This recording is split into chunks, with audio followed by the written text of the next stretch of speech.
உடம்புல எனர்ஜியே இல்லாதவங்களுக்கு இந்த மாதிரி பக்குவத்தில் மட்டன் சூப்பு செஞ்சு கொடுங்க. உடனே நல்ல எனர்ஜியாக இருப்பாங்க. இதுக்காக நான் வந்து பார்த்திங்கன்னா 50 கிராம் அளவுக்கு வந்து வெங்காயம், 50 கிராம் அளவுக்கு வந்து பூண்டு, 2 துண்டு இஞ்சி சேர்த்துட்டு நல்லா பேஸ்ட் பக்குவத்துக்கு அரைச்சிக்கிறேன். நான் இன்றைக்கி 1/2 கிலோ அளவுக்கு வந்து மட்டன் எடுத்திருக்கேன். குக்கரில் 2 டேபிள் ஸ்பூன் அளவுக்கு வந்து நெய் எண்ணெய் சேர்த்துட்டு இது கூட சீரகம், அதுக்கப்புறம் மிளகு, பிரியாணி இலை, ஒரு துண்டு பட்டை, அரைச்சி வச்ச வெங்காய பேஸ்ட்டை சேர்த்துட்டு நல்லா வதக்கி விடுங்க. பச்சை வாசனை போகிற வரை வதக்கிட்டு இதில் 3 தக்காளி பழம் வந்து சேர்த்துக்கலாம். இது கூட பச்சை மிளகாய் சேர்த்துக்கலாம்.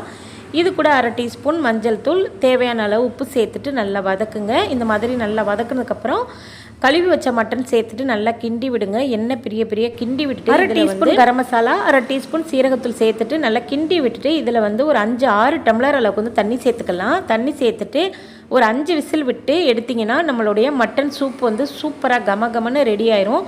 கை நிறைய கொத்தமல்லி தலை தூவி கடைசியாக 1/2 டீஸ்பூன் அளவுக்கு வந்து மிளகுத்தூள் வந்து சேர்த்துட்டு நல்லா கிண்டி விட்டுட்டு அடுப்பை ஆஃப் பண்ணிவிட்டு எடுத்து குடிச்சு பாருங்கள். சூப்பராக இருக்கும் இந்த மட்டன் சூப்பு. கண்டிப்பாக ட்ரை பண்ணி பாருங்கள்.